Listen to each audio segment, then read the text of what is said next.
Okay guys, so this is a GE replacement filter. This filter is actually for their smart water filtering system. It looks like that on the top. So basically you unscrew the bottom part and you put this new filter in there. So we just bought a new house. It's a foreclosure, so as you can see, lots of things that needs to be fixed.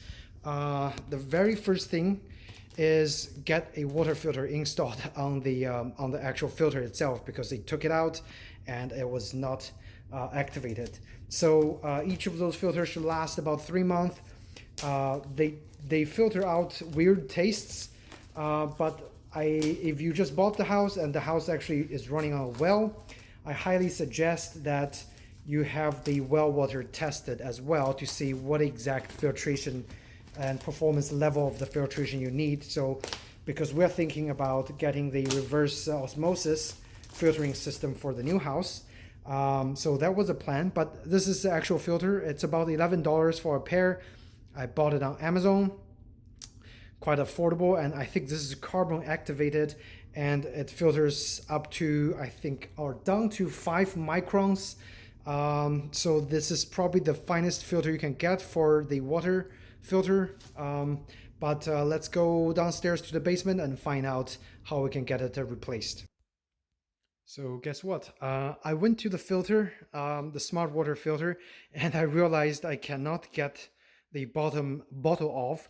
So I had to go to the Home Depot again and buy this wrench. So this wrench is actually used to open up the bottom part of the smart water filter from the GE. So we're gonna give it a try and let's see if it works. So we are here down in my basement. This is a water filter compartment, and this is the wrench that I just showed you guys. Basically, I put the wrench up here into the grooves, and then I just twist clockwise. So that's to unlock it. Before you twist, make sure it's in bypass mode, so the water goes directly through. It doesn't, rush out when you open the filter. Just for safety, I turn off the water main valve as well. So I made sure there's no leak.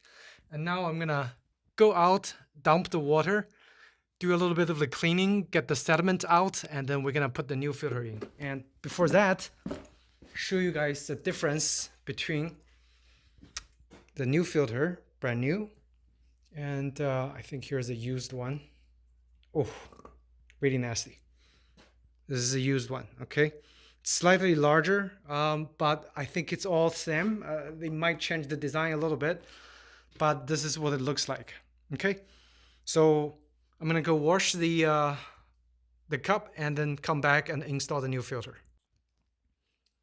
Okay, I cleaned out the canister the best I can and also cleaned the O-ring a little bit. Seems to be in okay condition, but I should probably get a new O-ring for the filter. And also I cleaned the head the best I can. Since it's basement, I don't have access to any other like water source. This is probably the best they can go. Before it was like all yellow. So the next step is we simply just gonna put the new filter, drop it in here.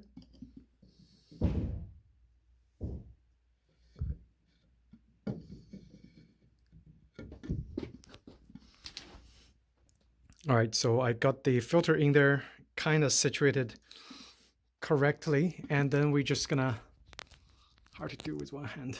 Let me see. We're just gonna hold it, and I'm gonna lift it up and just align the central hole. And then we're gonna just rotate counterclockwise. There we go.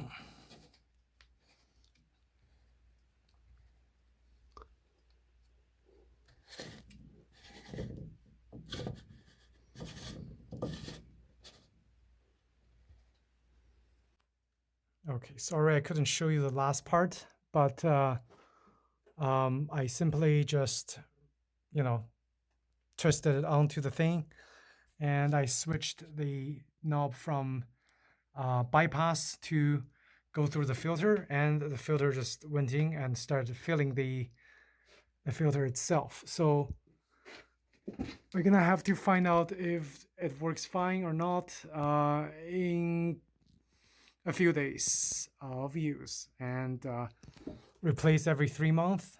That's the latest you should do, depending on your water condition. If it's dirty, replace more often. Okay, so that's it. Questions, comments, feel free to ask me in the comment section down below. Otherwise, thank you so much for watching. I'll see you in my next video.